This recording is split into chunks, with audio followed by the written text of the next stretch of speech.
everyone, Haley Gant here from Quest Trust Company. In today's video, I'm going to walk you through some of the pros and cons of the solo 401k. So if you've been learning about retirement at all, you've probably heard of the solo 401k plan. This plan is really awesome. It has a lot of great advantages, but it's always important to remember that this plan does also come with some added responsibility as well. We will talk about both of these things in this video, but before we get into the pros and cons, let's talk about, what qualifications you need to meet in order to even qualify for this plan. So the solo 401k is specifically set up for individuals who are self-employed with no W-2 employees. So you can't have any employees in your business or any other businesses that you own 50% or more of. Now, if you are self-employed with no W-2 employees, then you are eligible for the solo 401k plan.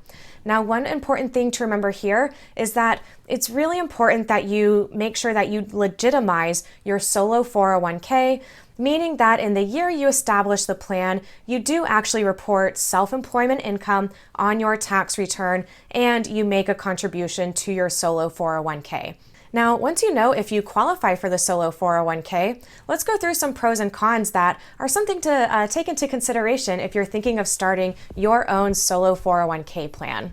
Some of the pros of having a solo 401k is that you do actually get checkbook control with this account.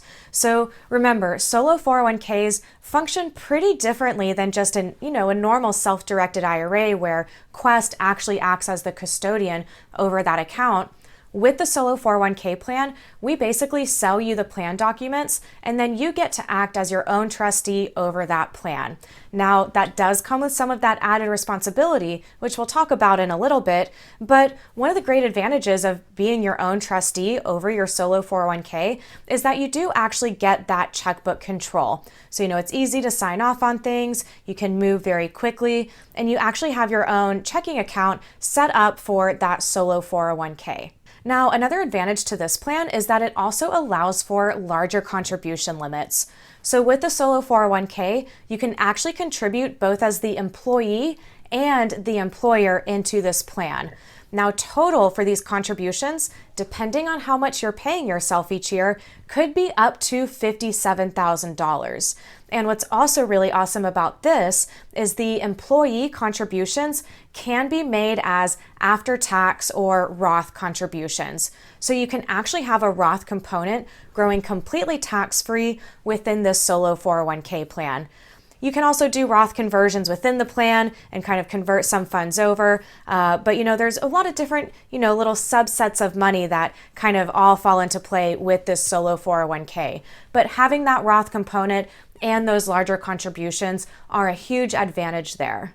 Another great advantage of the solo 401k is that you actually get an exemption on UBIT, or unrelated business income tax. So to kind of take that back for a second, when you do certain types of investments in an IRA, such as owning debt leveraged property, that actually triggers a tax within your IRA called UBIT, or unrelated business income tax. Now, when you invest into debt leveraged property in a solo 401k, you actually get an exemption on this UBIT, and it kind of just goes away. It's a huge advantage and one of the reasons why a lot of people find the solo 401k plan so attractive. So as you can see, there are a lot of advantages to the solo 401k plan if you qualify for it. Just to kind of recap, the solo 401k allows for those larger contribution limits. You do get the checkbook control, and it can have a Roth component, which is awesome to take advantage of that tax-free growth, and you get that UBIT exemption if you are investing into debt leveraged property. Now that we've talked about the advantages, let's talk about some of the cons of the solo 401k. Maybe some of the reasons why, some people might end up not going with this plan.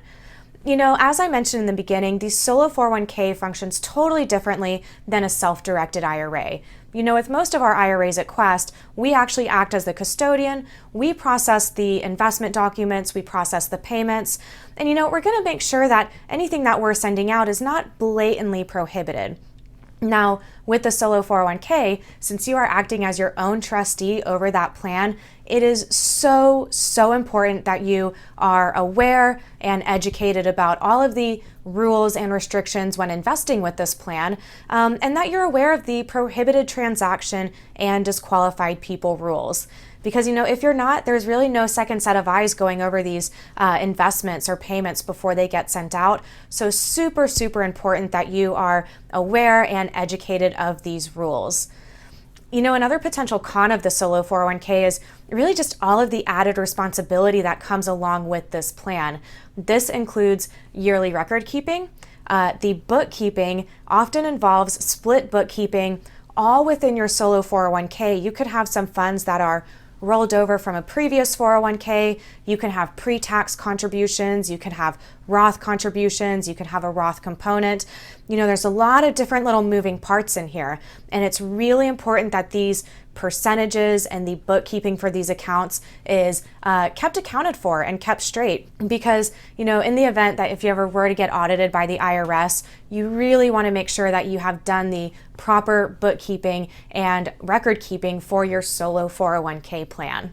Another added responsibility of this plan is that, all of that IRS reporting is totally up to your responsibility. So once your solo 401k plan reaches a value above $250,000, you are responsible for filing the tax form 5500EZ each year for your plan. And once your account gets above $1 million, this 5500EZ form now turns into a 5500. And just like it sounds, it's not quite as easy as the 5500EZ. And it's really important that, again, you make sure that things are filed accordingly and properly each year. So that kind of wraps it up. We've got several advantages to the solo 401k. There are also several, points of responsibility that you want to make sure that you are doing the right things from year to year to keep your plan in compliance with IRS guidelines and standards. Now, if you have more questions about the solo 401k plan, give us a call. We'll set up a free consultation with you. We do also have a class on our website that is a 45-minute class specifically over the solo 401k. It's basically an expanded version of this video with much more information, but give us a call. We're always here to help. We can help you determine if maybe a solo 401k is the right type of plan for you, or maybe a SEP IRA, or whatever other type of plan you might be looking for. So give us a call if you have any questions. You can reach us at 855 Fun IRAs, or you can visit our website and chat live with an IRA specialist at www.questtrust.com. I hope you enjoyed this video. I hope you found it helpful. If you did, let us know in the comments below, and I will see you guys in the next video.